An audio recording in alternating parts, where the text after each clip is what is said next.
Salam alaikum à tous. Il est de notre devoir, en tant que musulmans, d'expliquer aux gens la vérité de ce monde. Il est de notre devoir, en tant que musulmans, d'aider nos proches, de leur expliquer qu'ils vivent dans un monde qui est une tromperie, où tout a été bien ficelé pour que les gens n'ont plus qu'une chose en tête, assouvir leurs désirs, tels des esclaves de leurs envies. La morale s'efface, la pudeur a disparu, la raison ne s'utilise presque plus, la pornographie devient banale. Nous voyons des affiches de femmes en sous-vêtements pour des pubs partout, des scènes de sexe dans tous les films. Trouver un site pornographique est aujourd'hui d'une facilité incroyable. Tout ceci de manière à ce que les gens agissent tels des enfants. Les enfants ne réfléchissent pas aux conséquences quand ils font quelque chose. Ce sont à la base les parents qui les éduquent, qui leur disent « non, ça c'est pas bien, ne va pas là-bas, etc. » Eh bien aujourd'hui, ils nous prennent tous pour des enfants, en faisant en sorte que les gens ne pensent qu'à assouvir leurs désirs sans utiliser vraiment leur réflexion. Un exemple, il est marqué « fumez-tu » sur les paquets de cigarettes. Non, il est bien carrément marqué « fumez-tu ». Et pourtant, rien qu'en France, environ un tiers de la population fume. Nous savons tous que manger dans les fast-foods, tels que McDonald's, détruisent la santé.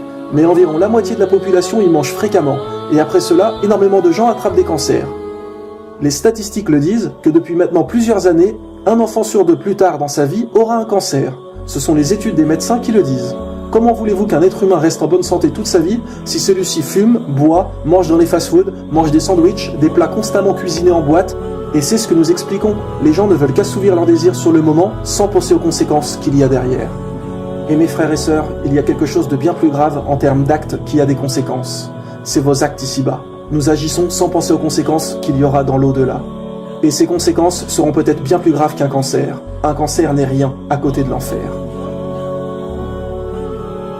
À chaque chose que vous commettez, faites comme si d'un côté de vous, il y avait le paradis et de l'autre l'enfer. À chaque acte, dites-vous, si je fais cela, est-ce que c'est quelque chose qui me guidera vers le paradis ou bien vers l'enfer? Et si c'est vers l'enfer, abandonnez ce projet sans hésiter une seule seconde. Peu importe que cet acte vous faisiez envie ou non, peu importe que vos amis soient déçus de votre choix, au jour du jugement, vous serez seul, c'est vous qui rendrez vos comptes. Donc expliquez à vos proches vos choix, expliquez l'islam à ceux qui ne savent pas, et toujours d'une manière calme et polie. Ce ne doit pas être un débat, on invite les gens à l'islam, on ne les force pas. On n'est pas là à leur dire « Mais c'est vrai, tu es bête ou quoi, tu comprends rien, tu vas aller croupir en enfer ?» Non, quand vous invitez quelqu'un à manger, vous ne lui dites pas « Tu as intérêt à venir manger chez moi, sinon je te démolis. » Non, on est toujours agréable, on souhaite l'accueillir chez nous. Eh bien l'islam c'est pareil, on les invite à l'islam, on souhaite qu'Allah les accueille avec nous dans son paradis. Toujours être agréable et souriant avec les autres. Après, beaucoup de gens ont encore cette excuse qui est « Oui, mais alors pourquoi il y a autant de maladies sur Terre ? Pourquoi il y a des enfants qui naissent handicapés? Ils n'ont rien fait de mal, rien demandé à personne, et ils naissent handicapés. Pourquoi il y a des aveugles, etc. C'est injuste? » Eh bien mes frères et sœurs, voici les réponses. Voici pourquoi il y a des handicaps et maladies. Voici pourquoi il y a des handicaps et maladies. Voici pourquoi il y a des handicaps et maladies.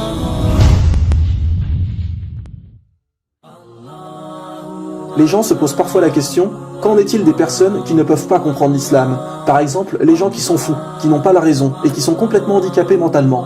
Ils n'y sont pour rien s'ils n'ont pas la raison et donc s'ils ne peuvent pas apprendre l'islam. Alors pour commencer, il faut rappeler que tout le temps, à chaque instant, chaque être humain a deux anges qui le suivent sans arrêt et qui notent tous ses actes.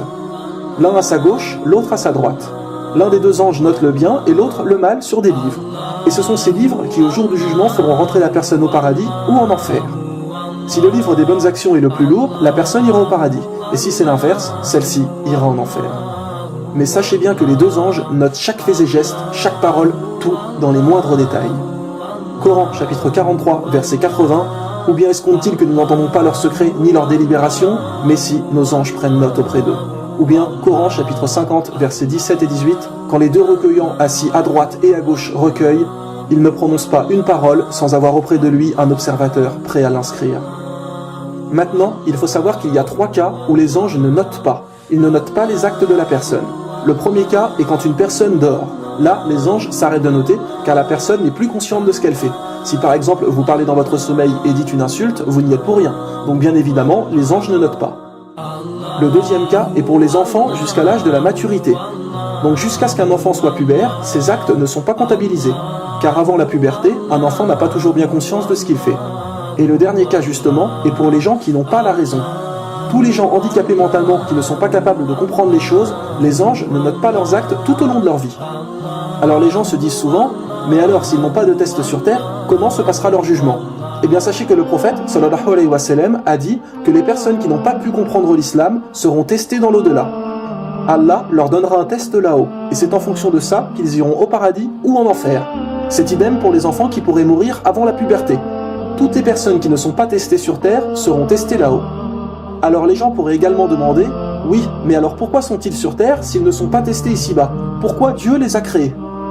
Eh bien mes frères et sœurs, ils sont là pour nous rappeler justement la chance que nous avons d'être en bonne santé, pour que nous prenions conscience de ce que Allah nous offre constamment.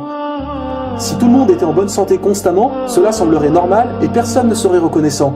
Il faut de la différence pour pouvoir comprendre la chance que nous avons. Car c'est ce que Allah nous donne qui est le plus beau. Regardez, malgré tous les désirs que nous voulons, belle voiture, belle maison, etc. Lorsqu'on est malade, couché au lit avec 42 fièvres, on se fiche de tout. La seule chose qui nous importe sur le moment, c'est de guérir. Quand vous êtes à l'hôpital pour vous soigner d'un cancer, il n'y a plus qu'une chose qui vous obsède, c'est de guérir. Et c'est pour cela qu'Allah laisse courir les maladies, etc. Pour que vous soyez un peu reconnaissant des bienfaits qu'il vous accorde. Il y a 86 400 secondes dans une journée. En utilisez-vous au moins une pour remercier Allah d'être en bonne santé? Mes frères et sœurs, on ne doit pas faire des invocations que quand tout va mal. Et quand tout va bien, on oublie notre Créateur. La vraie foi, c'est de penser à Allah et de le remercier aussi quand tout va bien. Mais malheureusement, beaucoup de gens l'oublient. Saviez-vous également que les maladies font perdre des péchés aux musulmans? Il y a par exemple certains péchés qui ne s'effacent uniquement que par la fièvre. Quand Allah veut vous effacer des péchés, il va peut-être vous faire tomber malade. Allah préfère bien évidemment nous punir ici-bas que dans l'au-delà. Car croyez-moi, la punition de l'au-delà sera bien pire. Tomber malade, mes frères et sœurs, est bien souvent une miséricorde d'Allah pour nous effacer nos péchés. Car il vaut vraiment mieux expier les péchés ici-bas que dans l'au-delà. Très souvent, beaucoup de musulmans se rassurent quand ils sont malades, car ils se disent qu'Allah leur efface des péchés. Sachez bien que celui qui ne tombe jamais malade et qui ne lui arrive jamais rien de mal a de quoi se poser des questions. Car le prophète sallallahu alayhi wa sallam nous a bien fait comprendre qu'à chaque fois qu'un mal touche un musulman, ne serait-ce que se piquer avec une épine, Allah lui absout des péchés. Sachez que parfois également, Allah veut guider des gens à travers une maladie ou un handicap. Nous connaissons énormément de monde et peut-être que vous qui regardez cette vidéo allez vous reconnaître.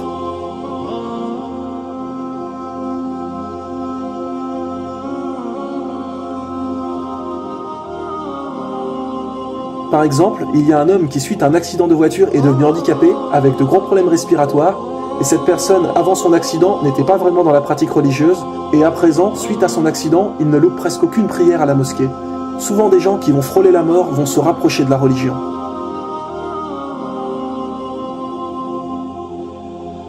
En réalité, mes frères et sœurs, en y réfléchissant sérieusement, eh bien, être handicapé est souvent bien préférable que d'être en bonne santé. Car quand on est handicapé, on ne fait presque aucun péché. On ne peut pas aller en boîte de nuit, pas aller dans des endroits interdits, coucher avec des filles ou des garçons à tout bout de champ. Et ce sont très souvent des gens handicapés qui sont très pratiquants. Réfléchissez-y sérieusement, mes frères et sœurs. On sait en réalité que cette vie n'est qu'un test et est complètement inutile. Tout est provisoire ici-bas. Donc si par exemple je vous disais que vous seriez handicapé, très malade, etc. pour une journée entière, et les 70 ou 80 années qui vous restent à vivre, vous vivriez dans le bonheur, que choisiriez-vous? Tout le monde choisirait bien évidemment d'être malade une journée et d'avoir ensuite 70 années à être comblé. Eh bien c'est exactement pareil ici-bas. Une courte vie sur terre en difficulté et pouvoir avoir le paradis éternel après. Nous ne disons pas du tout qu'il faut être handicapé ou malade.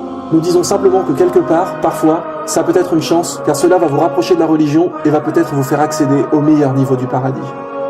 Donc, ce n'est pas du tout injuste d'être handicapé, car cela va être une intercession en votre faveur le jour du jugement. Maintenant, bien évidemment, il n'y a rien de mieux que quelqu'un de non handicapé qui est ferme dans sa pratique religieuse, mais c'est bien souvent beaucoup plus difficile. Mais sachez bien une chose, mes frères et sœurs, un malheur qui nous rapproche d'Allah est meilleur qu'un bonheur qui nous le fait oublier. Meilleur qu'un bonheur qui nous le fait oublier. Meilleur qu'un bonheur qui nous le fait oublier. On a demandé à un enfant musulman aveugle si on lui donnait le pouvoir de retrouver la vue, est-ce qu'il accepterait? Et il a répondu non, car j'espère que mon handicap sera une intercession en ma faveur au jour du jugement. Ça, mes frères et sœurs, ce sont des gens qui ont une vraie foi intense dans leur cœur. Car quand on est vraiment pieux, on sait ce qui nous attend là-haut, et donc on n'est pas intéressé par les biens de cette vie. Rappelez-vous que le prophète sallallahu alayhi wa sallam décéda avec juste une tunique. La seule chose qu'il possédait était la tunique qu'il portait sur lui. Il donnait tout ce qu'il avait. Et quand on lui avait proposé tous les biens qu'il voulait, toutes les femmes qu'il aurait désirées, le pouvoir, etc., en échange qu'il arrête de transmettre son message, il a refusé. Il ne voulait rien, car il savait très bien ce qui l'attendait dans l'au-delà. Il savait très bien que les délices du paradis l'attendaient. Le prophète sallallahu alayhi wa sallam disait « Les biens de cette vie d'ici-bas ne sont pas pour moi ». Mais comprenez pourquoi il y a des gens handicapés ou pourquoi il y a des maladies sur terre. Cela est là pour nous rappeler la chance que nous avons, pour nous rapprocher de l'islam et également pour nous faire perdre des péchés.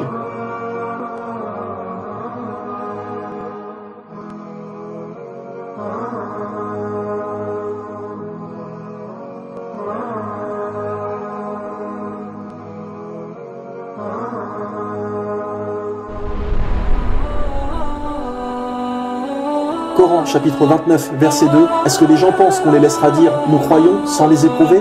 Certes, nous avons éprouvé ceux qui ont vécu avant eux, ainsi Allah connaît ceux qui disent la vérité et ceux qui mentent.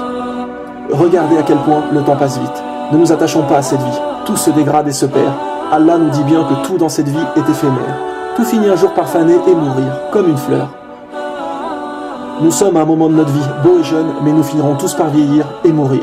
Tout finit par passer ici-bas. Allah a dit qu'une fois que nous serons là-haut, tous les êtres humains auront eu l'impression d'avoir passé juste une journée sur terre, tellement le temps aura passé vite. Donc donnez-vous au maximum pour être pieux, et pensez toujours à remercier Allah de la chance que nous avons d'être en bonne santé et de tous les biens que nous possédons, car il faudra rendre des comptes de tout ça là-haut. Saviez-vous que les pauvres seront les premiers à rentrer au paradis, car eux n'auront pas de compte à rendre à propos de l'argent. Nous, il nous sera demandé comment avons-nous gagné notre argent, de manière licite ou illicite, et comment l'avons-nous dépensé. L'avons-nous dépensé dans des bêtises? Avons-nous aidé ne serait-ce qu'un tout petit peu ceux qui sont dans le besoin? Les riches ingrats, etc. pensent avoir de la chance? Croyez-moi, dans l'au-delà, les choses seront bien différentes. Donc pour tout bien que vous possédez, pensez à être reconnaissant envers Allah. Et pensez toujours à être partageur avec les autres. Ne soyez pas avares. Sachez donc aussi que parfois Allah peut vous causer un mal pour vous tester, pour voir si malgré qu'il vous arrive du mal, est-ce que vous restez pieux? Ou est-ce que cela va vous toucher, vous énerver et vous faire abandonner la religion? Comme il est répété à maintes fois, cette vie est un test. C'est à nous d'être patients et d'accepter ce qu'Allah a choisi pour nous. Allah dit bien dans le Coran, chapitre 21, verset 35, « Nous vous éprouverons par le mal et par le bien à titre de tentation, et c'est à nous que vous serez ramenés. » Rappelez-vous bien, mes frères et sœurs, un malheur qui vous rapproche d'Allah est meilleur qu'un bonheur qui vous le fait oublier. Meilleur qu'un bonheur qui vous le fait oublier.